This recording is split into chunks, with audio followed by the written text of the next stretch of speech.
I'm getting a chair because my back has been hurting, not because I'm going to be up here for a long time, so take heart. I entitled my testimony, "The Wheat Among the Tares." In my heart of hearts, I am a gardener.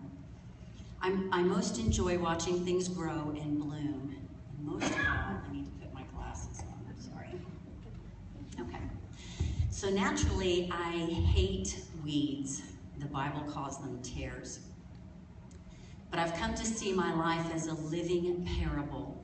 It openly displays both a planting of wheat, which is truth, and a planting of tares, which are lies. I want to share with you how God has taught me to harvest truth and leave the lies to Him. My parents divorced when I was 15 years old. This was, at least for me, a very specific reference point for deeply rooted emotional pain, crises of faith, and issues of rejection and abandonment. Seeing the writing on the wall, I had begun to pray around age 13, hoping God would not let my parents divorce, but it proved unsuccessful.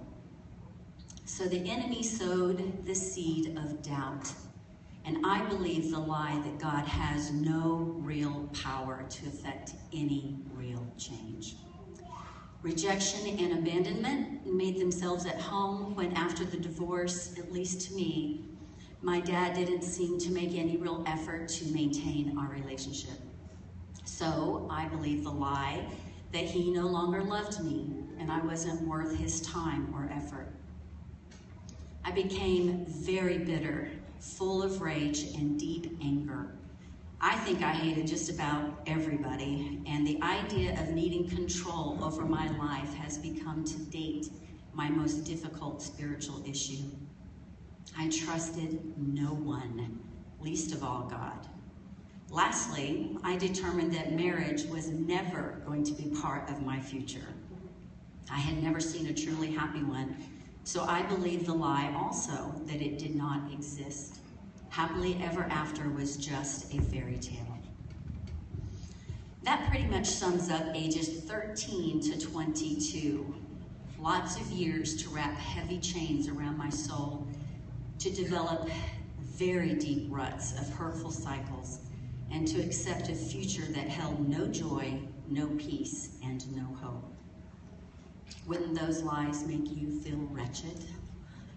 How does a young woman cope with such despair? Well, for me, she gets hard, she gets tough, and she becomes a veritable fortress of control. I took great pride in my disciplined life. I didn't need anybody for anything.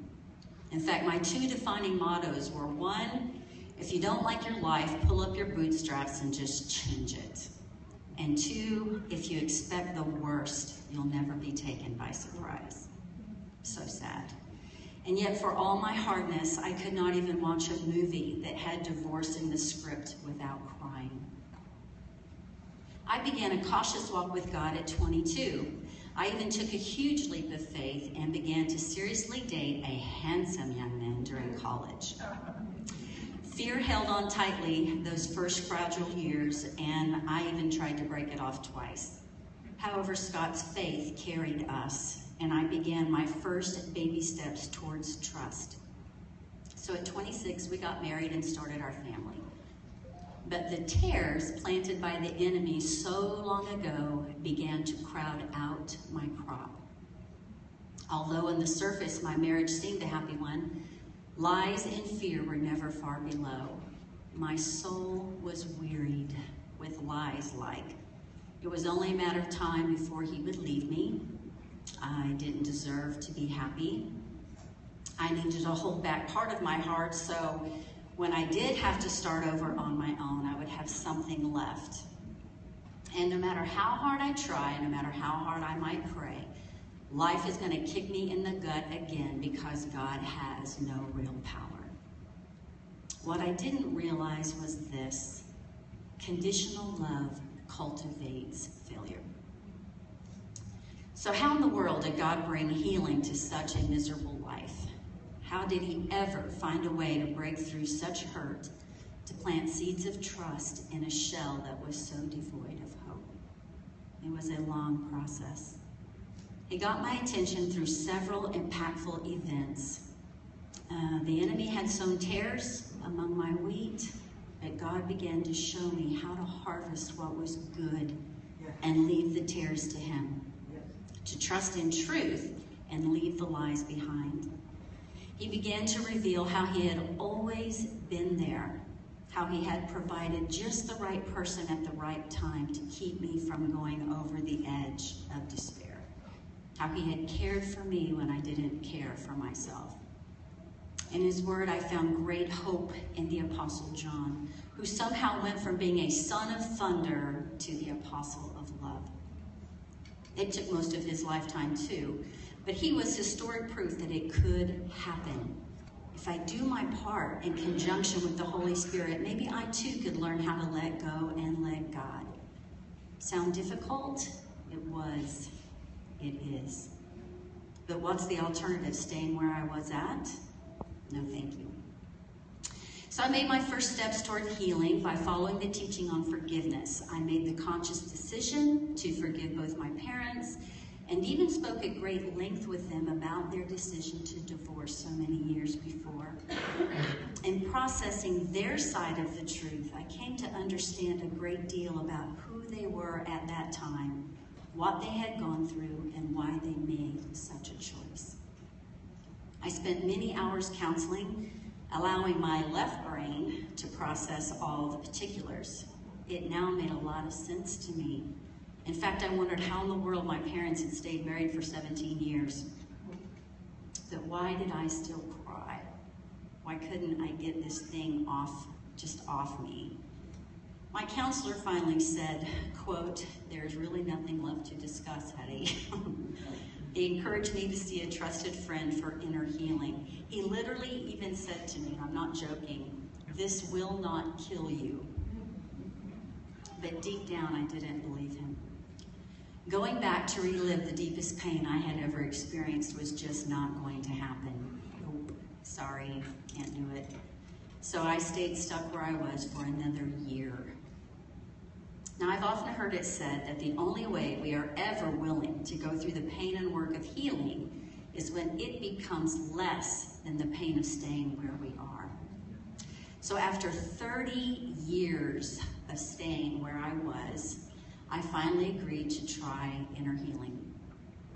I had done all I could do with my left side of the brain, my logical reasoning side, and now I was finally ready to allow the right side, the emotional side, to process. I had buried it so deeply and locked it so tightly for so long.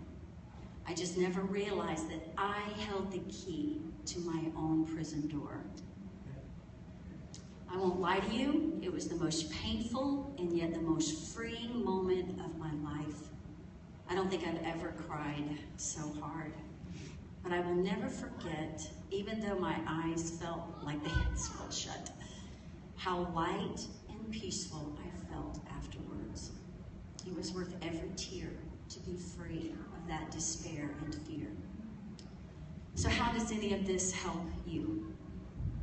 As far as walking the road as a child of divorce, you can know and know that you know your healing is 100% possible. In fact, it is God's absolute desire for you. It will undoubtedly take hard work, probably the hardest you will ever do. But the peace and joy and hope it will bring to your life is immeasurable. How about if you're a parent who chose the divorce path and are now weighted down with guilt over the fallout for your children? Do not despair. God alone can take every broken piece and make something beautiful, yes, even stunning out of it all. It is what he does that defines who he is.